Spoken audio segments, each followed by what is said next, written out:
Venezia, una città unica, speciale, curiosa, affascinante. Sarà entusiasmante perdersi fra le calli e uscire fuori dal classico flusso di turisti, addentrarsi nella Venezia più intrigante, la Venezia del maestro Ugo Pratt, un doppio labirinto di terra ed acqua.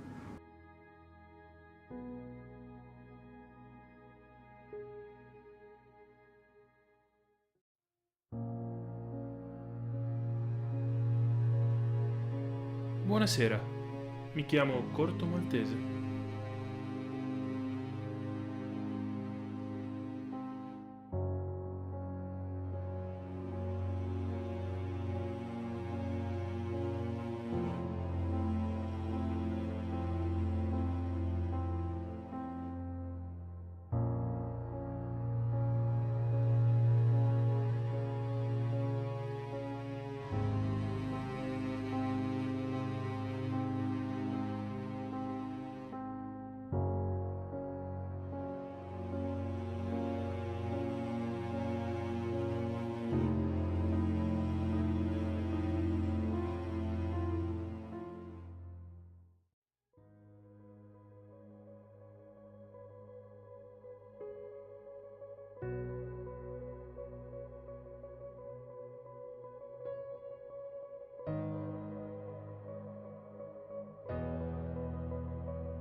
Siamo a Castello, non molto lontano dai bacini dell'Arsenale.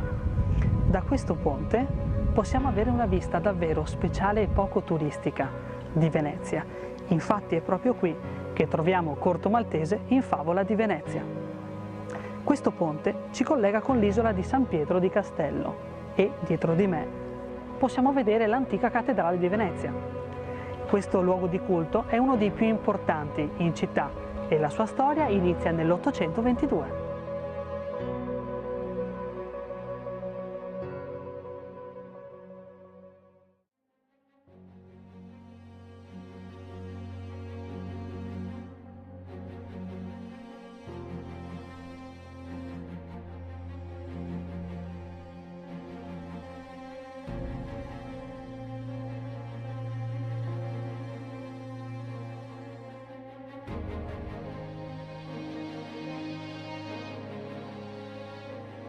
Solamente a Venezia succedono di queste cose.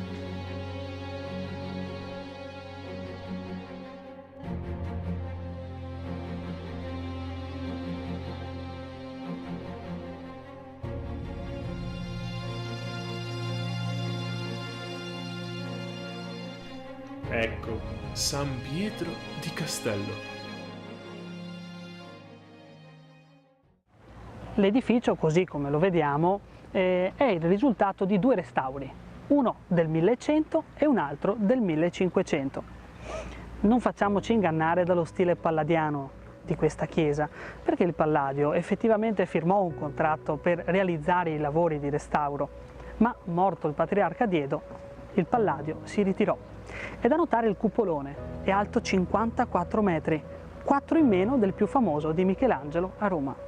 All'interno possiamo apprezzare moltissimi dipinti di pregio e dei veri e propri capolavori. Troviamo anche la famosa cattedra di San Pietro.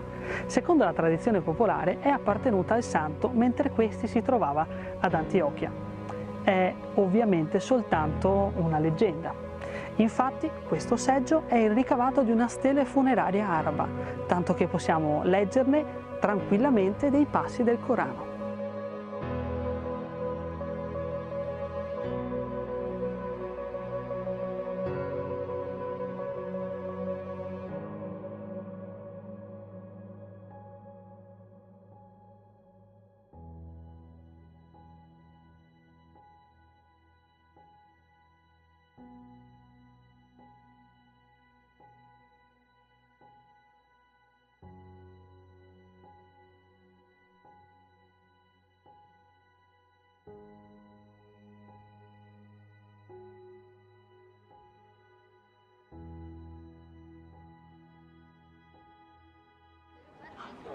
L'ingresso dell'Arsenale si presenta in tutta la sua maestosità, un arco di trionfo dominato da un grande leone alato.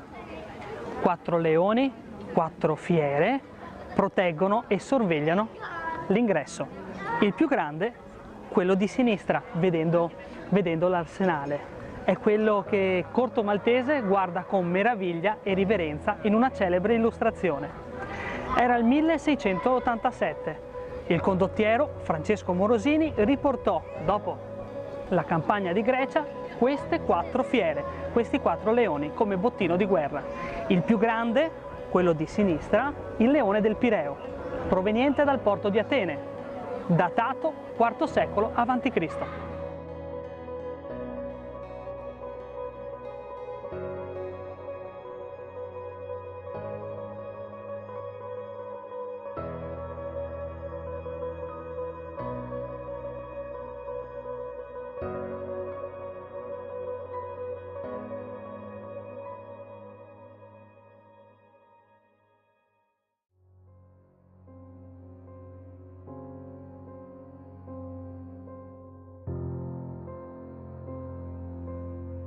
Ci sono leoni greci qui a Venezia.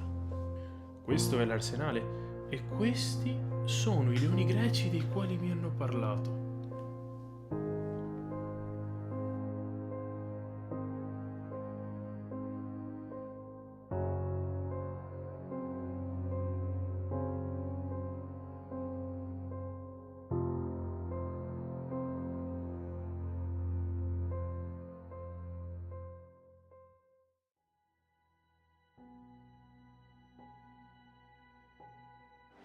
Si narra una leggenda in merito alle iscrizioni che troviamo sul leone del Pireo.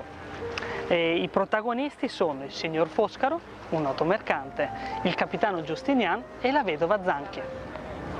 Si narra che nei giorni di tempesta il signor Foscaro potesse dare vita alle 4 fiere. Una di queste, proprio il leone del Pireo, attaccò la vedova Zanchi. Il capitano Giustinian intervenne e salvò la vedova, tagliando la testa al leone. Ecco perché la testa è stata sostituita. Questa leggenda ha un fondo di verità, però la testa non è stata tagliata dal capitano Giustinian, semplicemente è stata persa nel tragitto per portarlo qui a Venezia.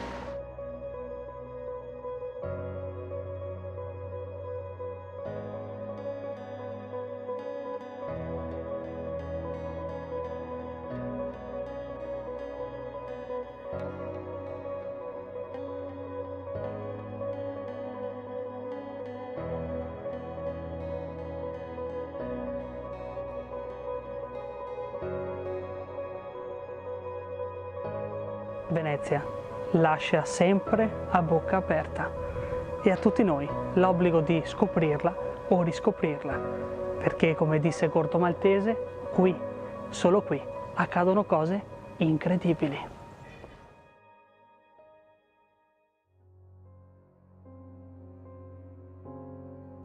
Ci sono a Venezia 3 luoghi magici e nascosti. Uno in Calle dell'Amor degli Amici, un secondo vicino al Ponte delle Meraviglie, il terzo in Calle dei Marrani, nei pressi di San Geremia, in Ghetto Vecchio.